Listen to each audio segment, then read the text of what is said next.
Yo, I'm Bob. Totally blind since birth into Star Wars, talking about Season 2, Episode 16 of The Bad Batch on Disney Plus. This one's Plan 99. It is the 32nd episode of the show overall, and it's the season finale of The Bad Batch Season 2. Spoilers ahead. If you haven't watched the episode, I advise you to do so, or you're going to get spoiled.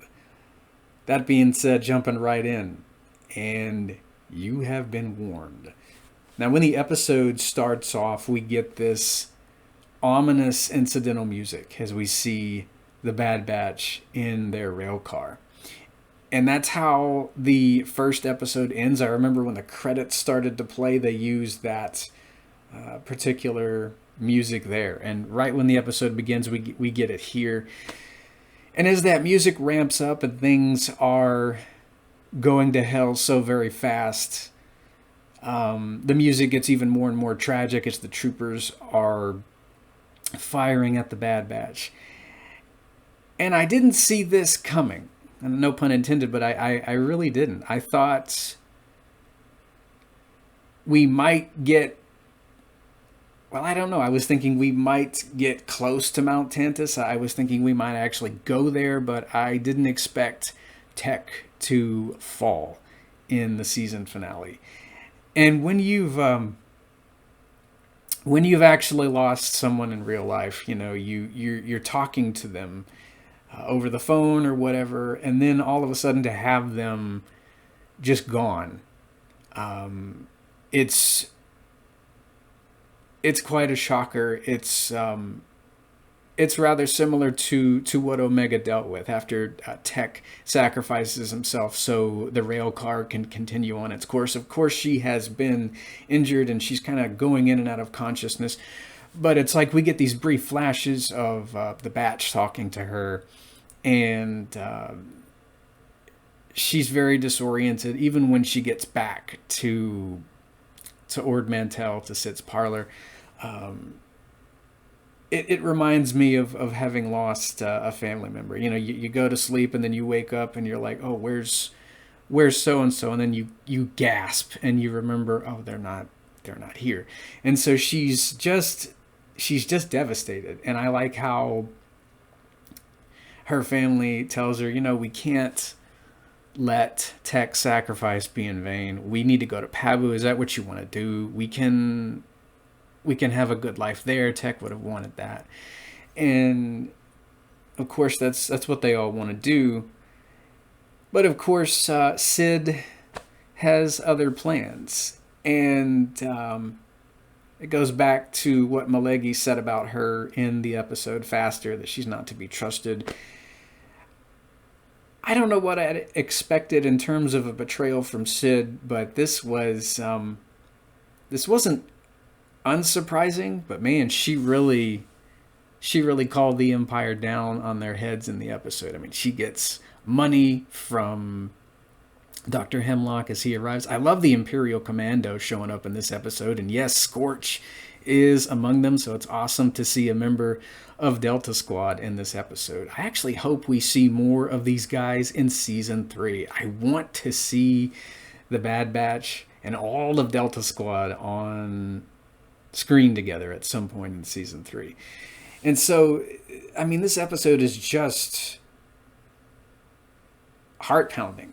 I love the battle that takes place on Ord Mantell. We have Omega attempting to find a way for the others to escape, and she's trying to fire that energy bow. Of course, Dr. Hemlock is wanting her alive because she is very crucial to the Emperor's project, and of course she's stunned. I do believe it's by Scorch too, from what I can find online. He's the one who takes her down, I should say. She's fine, just stunned. And I like the ATAC, I think it's called, the AT-AC. It is the next step toward the ATST. And I think it would make a really cool vehicle to add to the vintage collection. It's got blasters, it's got chin turrets. It's a really neat vehicle. We get to see that in action as some of the Bad Batch takes it over, and they get to fire on a gunship. So it's a really interesting battle there. I forgot to mention that Royce, he is having a lot of fun toying with the emotions of the Bad Batch. He mentions Tech's name. He throws the goggles at Hunter's feet there while talking to them a little earlier in the episode. I do remember a fan or two pointing out that there was no blood on Tech's goggles. I'm thinking he might be okay. I've seen too many characters in Star Wars survive death at this point to count Tech out. I kind of hope he comes back as some kind of cyborg, maybe like Lobot with the implant there on the back of his head. Although I would like Tech to speak. I mean, I don't know. Maybe the Advanced Science Division is going to have some use for him in the future if he does survive. But yeah, they capture Omega. They take her to Tantus, and so I did kind of get what I wanted. I got to see Tantus again in this episode, and I like how the Batch, they're bound and determined to get Omega back. And this season finale had an Empire Strikes Back kind of feel to it, the way that it ended. If you've read the book Star by Star from the New Jedi Order, this is that same kind of cliffhanger. You are left emotionally wrecked. I mean, a main character dies in Star by Star. Everyone's split up.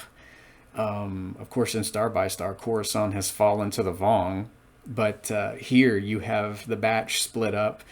And they leave you with one more revelation at the end of the episode, which I absolutely loved. We get to see Emery, played by Keisha Castle-Hughes. And, she's telling Omega, oh, you trust everyone except me. And then she takes her goggles off, and she and Omega have the same eyes, and she's like, yeah, we're sisters. And so we're left with that startling revelation. I'm sure fans probably started to speculate about that before this episode, and I like how the season ends. We get to see clouds and mist right over Mount Tantus. And so I'm really hoping to see more of this facility in season 3. And they mention Palpatine quite a bit in the Tantus episodes. I really hope he shows up to Tantus on Wayland in season 3, because I love things like this. I love things that connect the Sith to cloning and things like that. I hope he decides to take a bit more of a personal interest in this special cloning project in season 3. I love it when Palpatine shows up. I'd like to see more of him in season 3. I want to see Delta Squad. I don't know what they're planning to do in season 3, but I'm hoping that the final season is going to pull out all the stops, and we're going to get quite a few amazing surprises and battles, visit some familiar planets, some new planets. I cannot wait for season 3, and it is going to be a heck of a wait. I think it's coming out in 2024 sometime, and it is June. I'm sorry, it's July 10th of 2023 as I'm filming this. I'm used to saying it's June, but I had a fantastic time watching this. I'm sorry this review wasn't posted sooner. I've had a lot of health issues this year, so just getting around to doing more videos and stuff. So I had a great time watching the episode. I loved Jimmi Simpson as Dr. Hemlock. It was awesome to hear him. He's so soft-spoken as the Doctor, and then when he decides to raise his voice, he starts talking like this, and he sounds a bit unhinged. We never get to hear him really getting loud and proud until he's ready to start yelling at people. And it's kind of unsettling when he does get louder. I don't think he's quite right in the head, and I'm wondering what else he's going to get up to in the 3rd season. Hopefully we'll see more of the Zillow Beast. Yeah, I loved Stephen Stanton as Tarkin here. Of course, D. Bradley Baker and Michelle Ang, they just nail it as always, as the Bad Batch and Omega.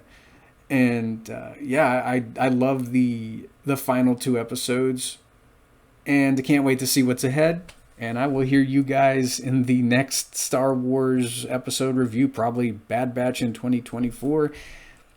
Well, it's going to be a long wait. But I'll do more Star Wars episode stuff on this channel in the meantime, because I really like Star Wars. Hear you next time, guys, and may the Force be with you.